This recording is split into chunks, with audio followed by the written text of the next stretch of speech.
Halo anak-anak, shalom bagi kita semua. Kita bertemu dalam video pembelajaran kita. Kita tetap bersyukur karena Tuhan masih tetap memberkati setiap kita. Walaupun di situasi saat ini kita masih bisa belajar, walaupun kita masih secara online. Baik, Allah menciptakan iklim. Nah, ini adalah pelajaran Pendidikan Agama Kristen kelas 3. Baik, sebelum itu mari kita berdoa. Terima kasih Yesus buat kasih setiamu yang kau berikan bagi kami. Kami bersyukur karena Tuhan sungguh baik, di mana kami masih tetap Tuhan memberkati. Kami bisa tetap belajar walaupun kami melalui video ini, dan nanti kami akan ada tatap muka dengan Zoom. Biar Tuhan tetap senantiasa memberkati kami, agar kami bisa mengerti materi yang ada. Terima kasih Yesus. Dalam nama Tuhan Yesus kami berdoa. Amin.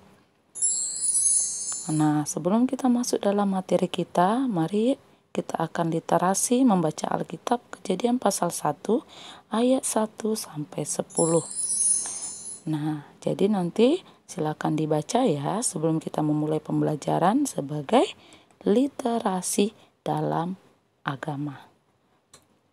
Baik. Materi yang pertama adalah Allah Maha Kuasa. Nah, Kejadian pasal 1 ayat 1 itu adalah pada mulanya Allah menciptakan langit dan bumi. Allah juga memberikan kehidupan bagi manusia dan makhluk hidup lainnya. Masih ingatkah anak-anak dengan penciptaan dalam kitab Kejadian? Allah menciptakan semuanya dengan teratur. Penciptaan Tuhan itu selama 6 hari. Dan hari yang terakhir yaitu hari ke-7 Allah beristirahat. Apa saja itu? Yang pertama Allah menciptakan langit dan bumi. Hari kedua cakrawala. Ketiga tumbuhan. Keempat benda-benda penerang. Kelima binatang yang melata yang ada di darat, di udara dan di air. Hari ke-6 manusia. Dan hari ke-7 Allah beristirahat. Jadi penciptaannya hanya 6 hari ya. Dan Allah menciptakan semuanya dengan baik. Contohnya iklim dan musim. Nah, ini dia ya, hari pertama, kedua, ketiga. Ini sudah seharusnya kita pelajari waktu di kelas 1 ya. Oke. Indonesia mengenal 2 jenis musim. Nah, musim apa? Ya, betul, musim hujan dan musim kemarau. Tuhan juga mengatur cuaca sehingga dapat berubah dengan cepat setiap waktu. Nah, yuk kita menjawab pertanyaan berikut ini.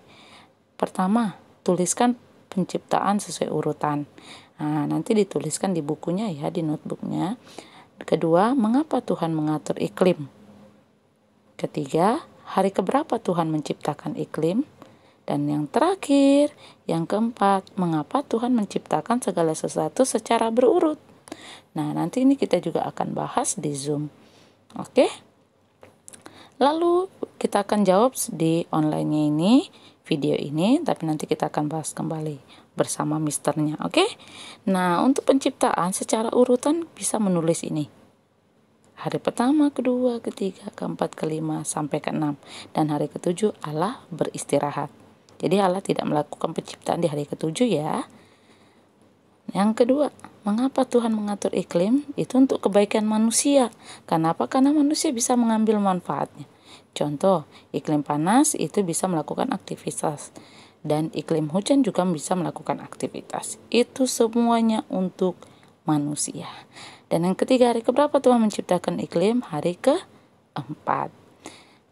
Yang keempat, mengapa Tuhan menciptakan segala sesuatu secara berurutan?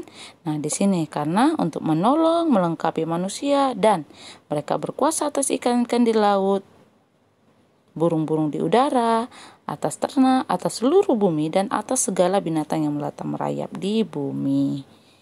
Itu ya. Jadi tapi nanti kita akan bahas juga lagi sama misternya waktu di Zoom. Nah, sekarang baca halaman 3. Ada cerita tentang bersyukur atas musim panas dan musim hujan. Jadi nanti itu juga akan dibahas ya. Baik, karya terbesar yang Tuhan kerjakan itu sudah diserukan oleh Nabi Yeremia. Dalam Yeremia 5 ayat 24. Dikatakan dalam Yeremia 5 ayat 24 bunyinya, "Baiklah kita takut akan Tuhan, Allah kita yang memberi hujan pada waktunya, hujan pada awal musim, dan yang menjamin bagi kita minggu-minggu yang tetap untuk panen." Jadi musim hujan dan musim kemarau adalah pemberian Tuhan, dan setiap musim bermanfaat bagi semua makhluk ciptaan Tuhan. Ya, jadi sangat bermanfaat untuk semuanya.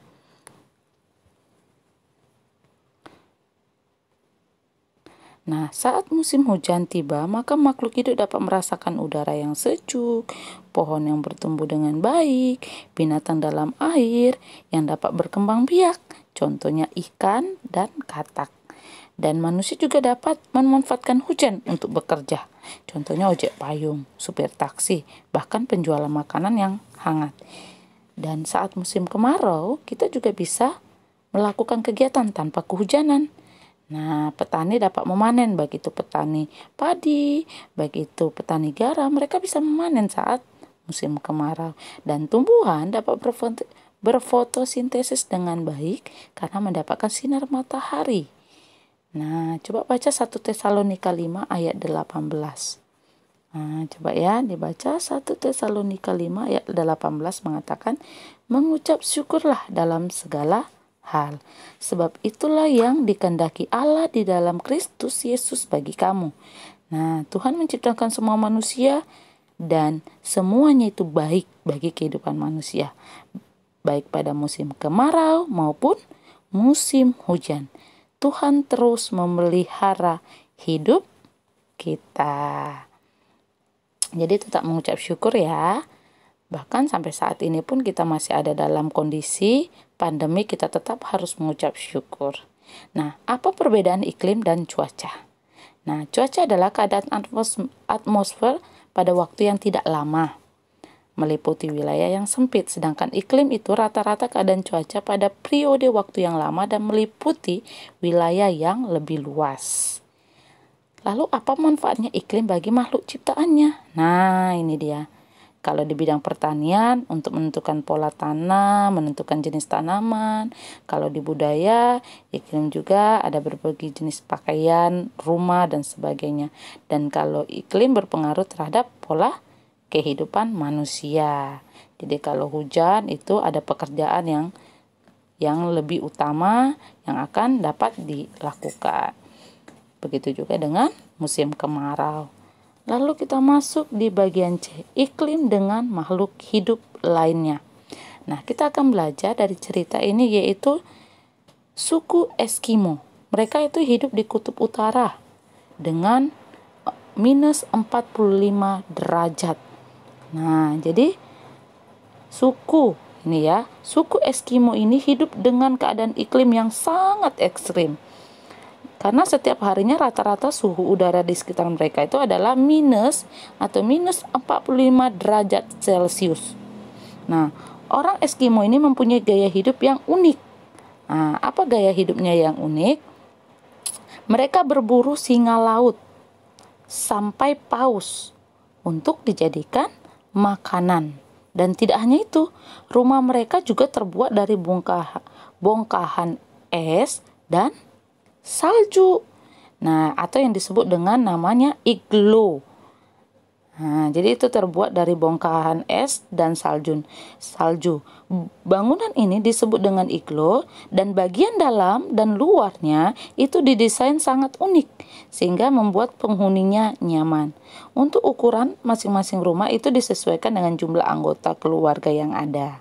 Nah, suku Eskimo ini bisa melakukan aktivitas seperti biasa sekalipun hidup dengan iklim yang sangat ekstrim. Hal ini karena mereka mengenakan pakaian yang terbuat dari kulit binatang. Jadi pakaian mereka yang terbuat dari kulit binatang ini bisa membuat mereka hangat, bahkan dapat melindungi mereka dari serangan hewan. Jadi pakaian mereka ini memiliki keunggulan. Selain membuat mereka hangat, mereka juga dapat melindungi diri dari serangan hewan. Nah, Tuhan sudah menentukan dan mengatur keadaan iklim suku Eskimo dengan baik. Orang-orang Eskimo juga diberikan akal budi oleh Tuhan agar dapat bertahan hidup, melindungi diri dari cuaca ekstrim dan hewan-hewan yang ada di sekitar mereka. Dan Tuhan melindungi dan memelihara orang-orang Eskimo dengan caranya, sehingga itu juga membuat mereka atau kita senantiasa disertai pemeliharaan Tuhan.